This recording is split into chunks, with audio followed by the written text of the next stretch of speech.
Hey guys, what's up? Welcome back to the very long-awaited sequel, or long-awaited episode, I should say, of Blu-ray Day. This is episode 5.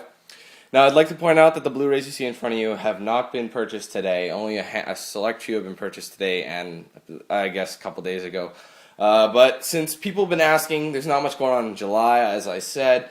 I thought I would revive the series. So all the movies you see here are basically the ones that I haven't covered since my last episode, which was episode 4, which was a lot earlier this year. I don't remember. Actually, hold on a minute. Yeah, it was like right in January is when I did episode 4. So this was 6 months ago. 6 months of Blu-rays in the making, pretty much. I definitely haven't been buying as many, but... Okay, let's start off from the top here. I saw this at Best Buy. I had to pick it up. This is the newest Russell Peters Blu-ray. It's also on DVD. I did not know he was putting another one on Blu-ray, or even on Blu-ray. But I saw it in the DVD format, and I'm like, you know what? Before I buy this, let me see if it's on Blu-ray. And sure enough, they had like 1 million copies. I'm like, yep, I'm buying it because I love Russell Peters, one of my favorite comedians. But it doesn't seem to be a whole lot, just a lot of laughs. I'm going to look forward to watching that one. Now, these two I'll basically do as a couple, because I also got these today. This is Transporter 2 and 3. If you guys did remember watching my an older Blu-ray Day, I got the first one, but I never found a reason to buy the second one or the third one, because the third one was like $30. But this was like $12, and this one was like 13 or something, so I'm like, why not? So... I've only seen the first one, like I said, so the next two should be a new experience for me. I heard the second one was actually really good. Oh, there's still some gunk on it. There we go. Yeah, so not a whole lot inside, as you can see, but I've heard good things about this movie, and hopefully I won't be disappointed. Now, Transporter 3. This is the newest one, obviously. There hasn't been a 4 yet, as far as I know. This one came out in 2009. I remember everyone was itching for another sequel.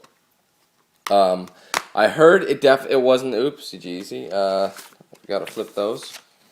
I heard it definitely wasn't as good as the second one, or the first one. But I heard the second one was the best out of all of them, but I could be wrong. I mean, this is just from what people say. And this is just a code on the left. I don't know if there's any back art. Some of them have the back art. No, it's just a generic Blu-ray back art. So you have a feature film on the right, and I think you have the digital copy on the left. Not that I ever use the digital copies, so it's not that big of a deal to me, but I guess it's handy. I mean, I don't watch Blu-rays on the computer. And the thing is, though, my laptop does have a Blu-ray drive in it, so... I tested it though, and since my laptop only does 720p, what's the point? So that's Transporter 3. I'll be looking forward to watching that one as well. This one, I saw it. I had to buy it. I was basically waiting for something like this. This is the Austin Powers Trilogy. Everywhere I went, they only had either the first one or the second one, but they never had the third one. Mainly, they only had the first one. And for some bizarre reason, they packaged this for $30, I think, whereas every single other one was like $19. I'm like... Why? So you could pay $60 for all three, or get this for half the price. But you got to keep your eyes open for that. So I haven't gotten through the whole thing yet. I watched the first one the other night, but definitely be watching more. I like collecting trilogies like this. I think it's a lot better. Now that I bought the other day. These are all old, and I bought a while ago. So this, you have to get it when you can. Like this is the Hangover, obviously. If you guys have never seen it, you really should. Really good movie. The thing I didn't like, though, is that there was a lot of hype about it. Like, everyone's just saying, oh, it's fabulous. You know, it's fabulous. It's one of the best movies I've ever seen. Well, that's not true, but it was a very, very funny movie. And if you guys noticed, I do have a shirt that's pretty much, you know, making it, like, from the movie, or from the Hangover. So, oh, I'll show you inside first. Take it out. See if I even remember. Yeah, the digital copy is right in my beak, so I'll flip... Oh, there's 2 digital copies, so I'll take that out completely. But not a whole lot, just the feature film and the digital copy on the left. But, once again, it's a gimmick. Like, what I've noticed, though, is that they always charge you more for a Blu-ray, DVD, and digital copy. Because sometimes they'll give you all 3, right? But the thing is, like if you got a Blu-ray, why would you want it on DVD? And why would you want a digital copy? No one wants to take things on the go anymore, you know what I mean? So I don't know, but now Gone in 60 Seconds, you have to have this movie. It's one of the best movies of the decade. Because it came out in 2000, I believe. I love this movie. It if you like fast cars and I guess Nick Cage, and this is the one for you. It does have some back art on it, as you can see. You got the Shelby, the GT500 there with the cop and his brother, and then Nick Cage and Angelina Jolie.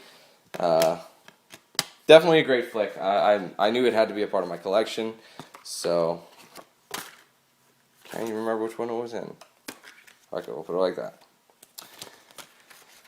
As you can see, I'm kind of rushing through this because these are kind of old news, you know what I mean? They're not fresh, so I know what's in them, but that's just my prerogative. This is Wanted. Got this for super cheap at Walmart, so I figured why not just pick it up.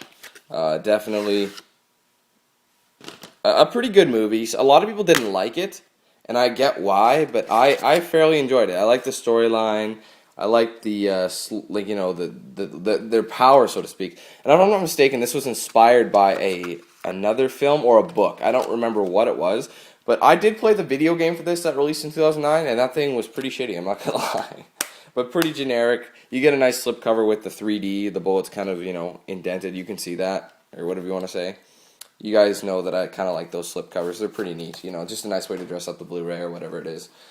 Okay, this was an amazing movie. The only complaint I have about this movie was that it was too short. I think it was an hour and a half. It needed an extra half hour. Trust me, it did. I mean, even though it was really good up to it, it ended super quickly.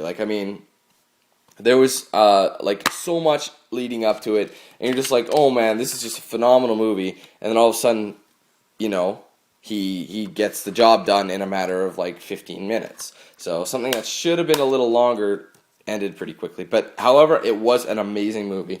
Definitely recommend picking that up if you haven't already. Now I'll do these as a whole.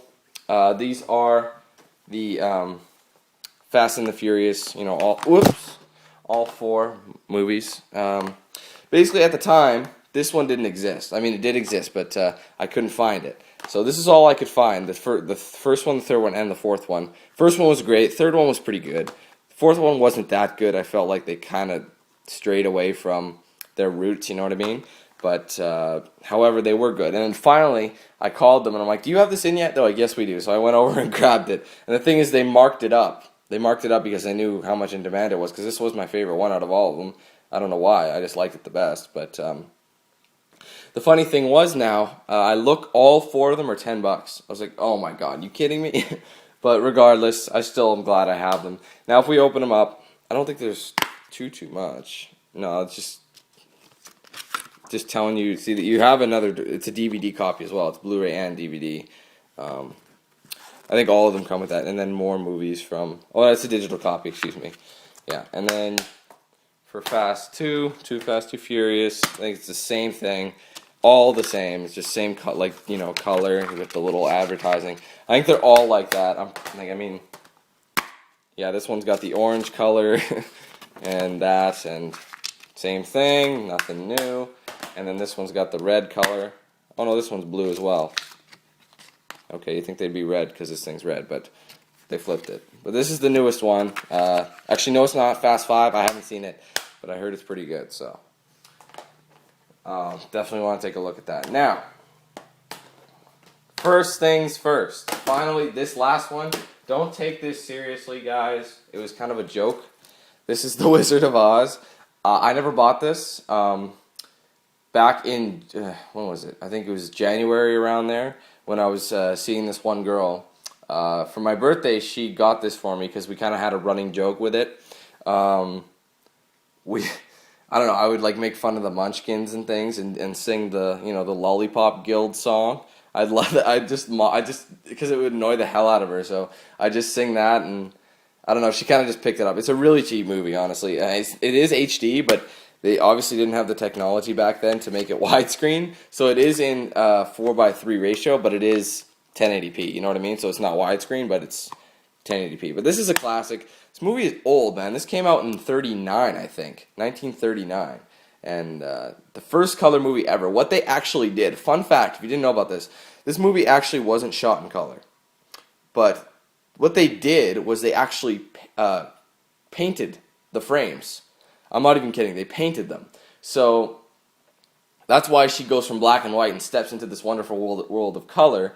Well, they colored each frame. Like, they had an artist come in and color them. So considering they put that much effort in that type of movie, I'll bet they were like just blown away when people saw it. They're like, whoa, color, you know, for the first time ever. It was pretty original, for sure. So that's why the colors seem a little more fake than other. That's why it's not real color. But regardless, this is a classic. I do recommend you at least watch it if you haven't already. But that's my latest edition of Blu-ray Day. I apologize if it wasn't, like, you know, as in-depth as my normal ones are, but I kind of had a lot to get through, and I just wanted to get through them quickly. So I hope you guys enjoyed it. Bringing back a lot more shows, I think. So thanks for watching, guys. Hope you enjoyed it, and I'll see you later.